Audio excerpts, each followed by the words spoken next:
بسم اللہ الرحمن الرحیم۔ السلام علیکم۔ حضرت عزیر علیہ السلام اور اللہ کی قدرت کے کرشمے۔ بنی اسرائیل جب خدا کی نافرمانی میں حد سے زیادہ بڑھ گئے تو اللہ نے ان پر ایک ظالم بادشاہ بخت نصر کو مسلط کر دیا، جس نے بنی اسرائیل کو قتل کیا، گرفتار کیا اور تباہ کیا، اور بیت المقدس کو برباد و ویران کر ڈالا۔ حضرت عزیر علیہ السلام ایک دن شہر میں تشریف لائے تو آپ نے شہر کی ویرانی و بربادی کو دیکھا۔ تمام شہر میں پھرے، کسی شخص کو وہاں نہ پایا۔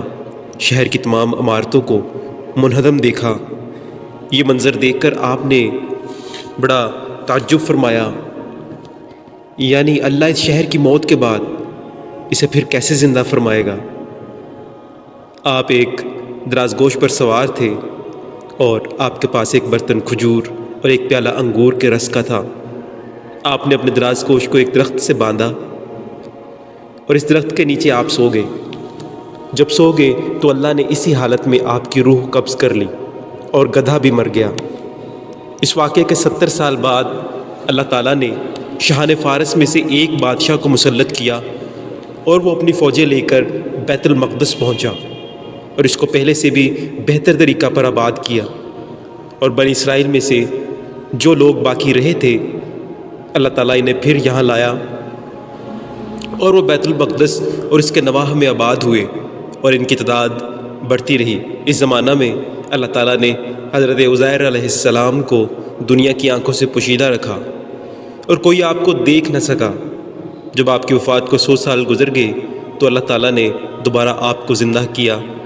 پہلے آنکھوں میں جان آئی، ابھی تمام جسم مردہ تھا، وہ آپ کے دیکھتے دیکھتے زندہ کیا گیا۔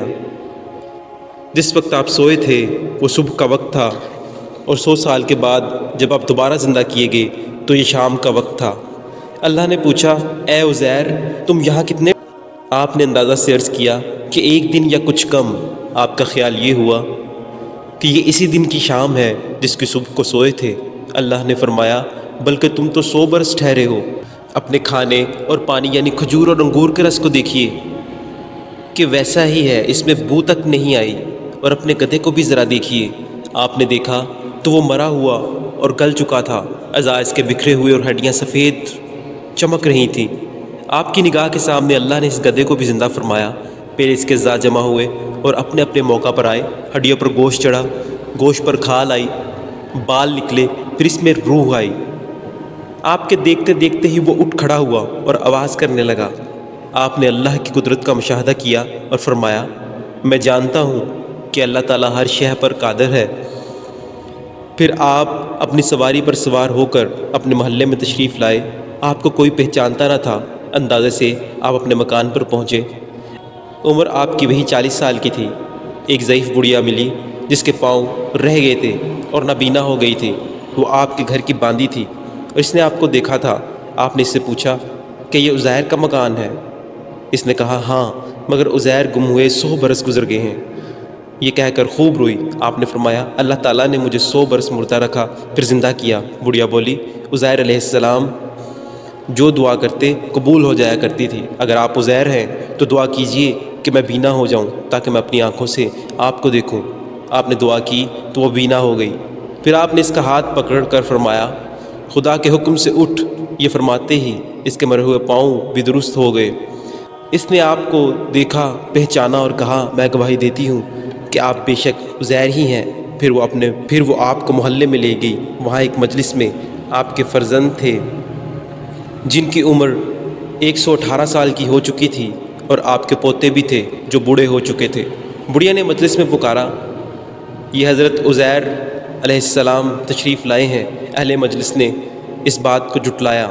اس نے کہا، مجھے دیکھو، میں آپ کی دعا سے بالکل تندرست اور بینا ہو گئی ہوں۔ لوگ اٹھے اور آپ کے پاس آئے۔ آپ کے فرزند نے کہا، میرے والد صاحب کی شانوں کے درمیان سیاہ بالوں کا ایک ہلال تھا، جسے مبارک کھول کر دیکھا گیا تو وہ موجود تھا۔ پیارے بھائیوں، اللہ کی نافرمانی کا ایک نتیجہ یہ بھی ہے کہ ظالم و حاکم مسلط کر دیے جاتے ہیں اور ملک برباد و ویران ہو جاتے ہیں، اور اللہ تعالیٰ بڑی قدرتوں کا مالک ہے۔ وہ جو چاہے کر سکتا ہے اور ایک دن اس نے سب کو دوبارہ زندہ کر کے اپنے حضور بلانا ہے اور حساب لینا ہے۔ اور یہ بھی معلوم ہوا کہ نبی کا جسم موت وارد ہونے کے بعد بھی صحیح سالم رہتا ہے۔ ہاں، جو گدھے ہیں وہی مر کر مٹی میں مل جاتے ہیں اور مٹی ہو جاتے ہیں۔